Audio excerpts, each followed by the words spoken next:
Hi folks, and I'd like to say thank you to CEDA for the invitation to speak. The only regret I have is I accepted. The reason why I say that somewhat tongue-in-cheek, because it is a great deal of honour and pleasure to be here, is that at the time of accepting I had anticipated, planned and hoped very much for being able to say to you that we had achieved first hour on ship. Unfortunately, we're not in that position. You've read that, thank you. I'm going to touch on three things: insights of the Roy Hill experience, a case for change, and a vision and pathway to reposition Australia. Far too grand for what I'm really going to say, but nevertheless, it looks good. Before I start, I'm going to tell you a little bit about Roy Hill, and you're going to watch the video. And there's another video at the back which is also interesting. Roy Hill, founded by Mrs. Reinhardt, who took up the leases in 1992, 70% Hancock, 30% from Marubeni, POSCO and China Steel Corporation. We in fact achieved the largest fundraising of its type in the world to develop the project, a very significant achievement. We've got over 1 billion tonnes of high-grade ore, another 1.2 billion tonnes of low-grade ore, potentially a 30-year life. We will have a mine which is currently going to have a process plant here, doing 55 million tonnes a year, a mining operation over 320 million tonnes a year, a 340-kilometre railway line, 2 berths and a single ship loader. Quite a significant project. The project itself is going quite well. We are not where we'd like to be, but as you saw from the start end, the mining has progressed. You've seen railroads running, cars running on the track. You've seen ship loaders, or you will see, not ship loaders, but you will see stackers and car dumpers unloading, trains being loaded and trains running. So we are significantly down the path of commissioning. We've also got a significant amount of mining being carried out. And one of the interesting challenges which I reflect on at this point in time as we look at our project is that one of the challenges we now face is in fact to do what I've said to people we need to do. We're a margin-focused business. We're about to ramp up from 0 to 55 million tonnes. We are doing that rapid increase in production at a time when we need to show that we can maintain focus on costs. And so this is a challenge to us. We need to be able to focus on cost and increase production. That is, we need to accept the challenge of walking and chewing gum at the same time. And I say that because unfortunately I think Australia's lost its way in the good times and perhaps has not achieved all the cost reductions it could have done. So as we turn on to the three key issues about Roy Hill, the critical parameters were our organisational structure and technology, our contracting strategy and our licence to operate. The licence to operate here is speaking more about the regulatory environment in which we operate. In terms of our organisation and technology, we are a values-based organisation. We are and need to be margin focused because we have a constraint on our production, so we cannot continuously pursue additional tonnes. We embrace from very early on risk-based decision making. We are moving and working strongly towards removing bureaucracy, and we have an application of technology focus which started off with extending the scope and the boundaries of our remote operations centre based in Perth. The Greenfields opportunity of a new business gave us a great deal of opportunity. An opportunity to challenge paradigms, an opportunity to challenge the way we do things. It also had problems. The problems were is that we didn't have a track record. And so people said, you can't do that. You need more money. You need a bit more of this. Because they had been measuring us by the rest of the industry. So it's interesting. The challenge of a new business is also constrained by those, particularly when you're seeking funds, who look in upon you and cast expert opinions upon you about what is and is not possible in our industry. And the challenge to all of us in our industry is to seek what is possible rather than what we did last week. If we talk about our contracting strategy, it is fundamental to delivery of the project. We needed to go down an EPC path. We needed to go down an EPC path very clearly because of our funding constraints and our funding requirements. It needed certainty on price, schedule and outcomes and an integrated whole. We introduced a very large number of EPC contracts across a range of things, and they, as a strategy, I believe, have been successful. But we also have continued to support the capability building of our subcontractors and the people working on the project. This resulted from some discussions and undertakings we did as part of our 457 negotiations a very long time ago when we were trying to manage the risk of labour shortages. We undertook to put training in at frontline supervisory levels. We've continued with that promise, and I believe we have delivered to the Australian construction industry. Moving on, we have also a focus on strategic partnerships, particularly in the way we deal with our suppliers and our other service providers, and that is on the basis of our supply chain has also been part of and integrated with our demand chain. So we look back from our maintenance section back into our suppliers. But moving on from there, let me move on to the case for change. We believe there is a compelling case for change, and the experience of Roy Hill is one of those in terms of a case point. The Australian competitiveness, I believe, is significantly challenged. The costs that we have and the risks that we have with the current structures are very large. There is also the issue of risk, not only in terms of regulatory risk, but also of standards. It is my view that if you look across the way we deal with projects and standards in Australia, there is sometimes a view that the standards take over the role of companies in terms of risk management. I think there are some times when the ability to risk or manage your own risk and take responsibility for your own actions is taken out of our hands by standards, by the increasing and ever-increasing level of standards required. And there is also an issue of meeting the requirements of regulatory demands, and let's talk about those a little more. In terms of the scope for change and the issue about regulatory processes, what we have done is created a book of regulatory waste or lost opportunity.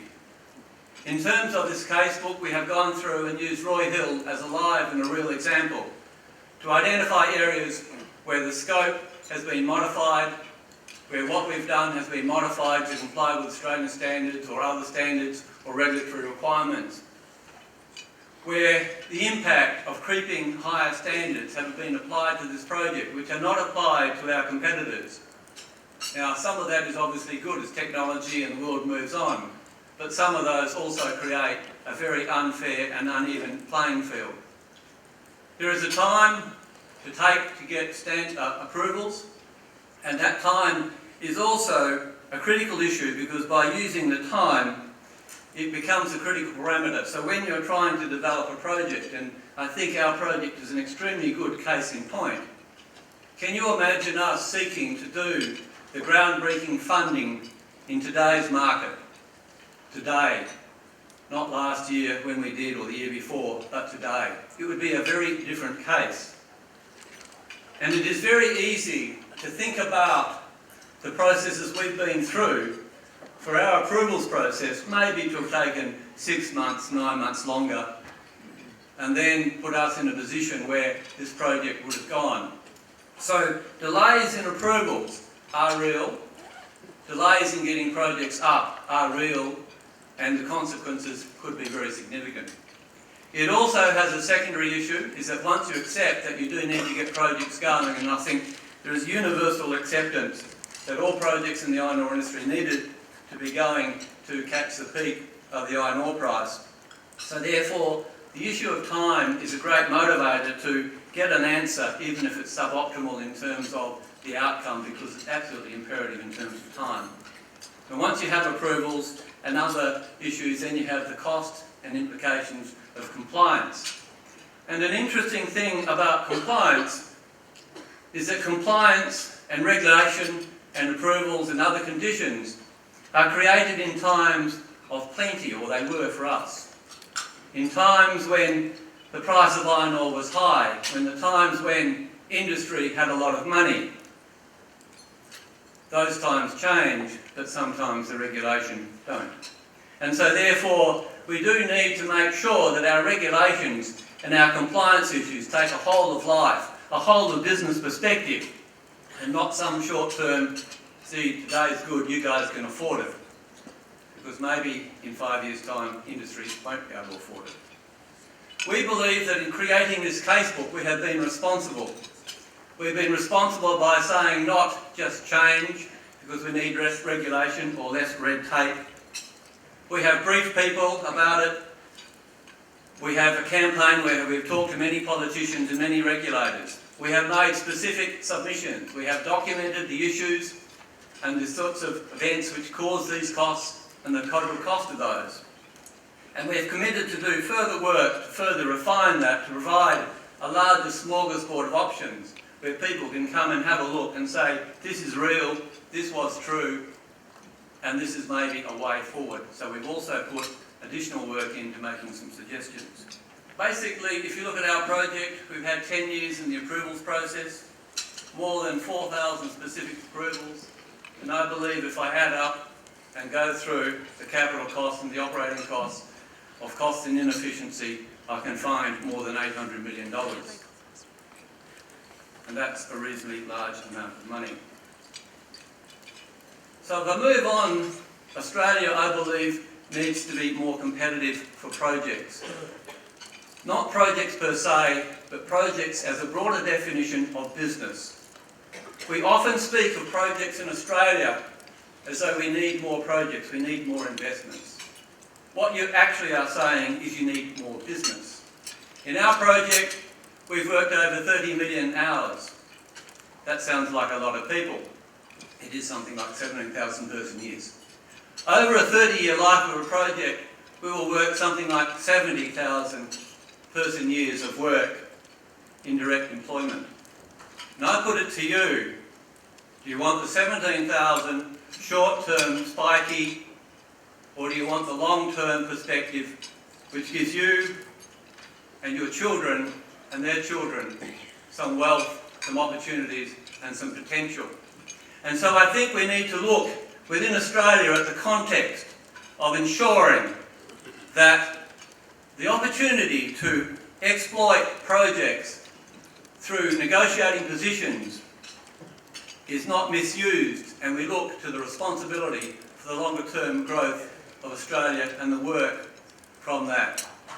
The second part for new business is obviously we need to be flexible, agile and very technology based.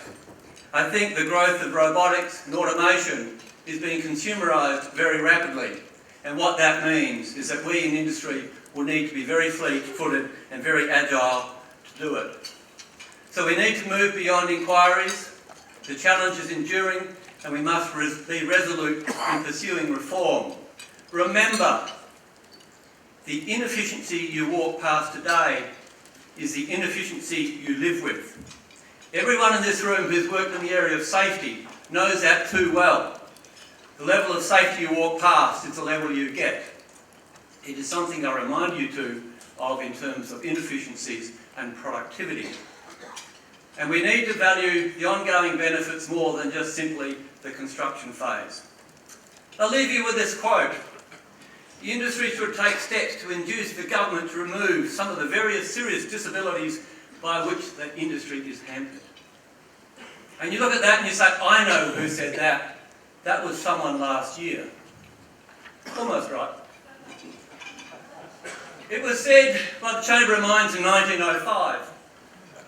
And I'm sure that you all noticed it from the last speaker's presentation. 1905 was when the growth of the gold industry in Australia took off. Around that time was the peak. And here we are, some 110 years later, and it's at another peak. A pity about the middle. So this is the movie I'm going to make. It's called The List is Long and the Cost Significant. Hang on, my movie's not working. That's a little bugger.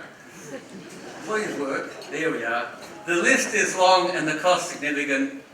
It is, for your interest, edification and enjoyment, a list of all the regulatory approvals which we needed to get to bring this project to you.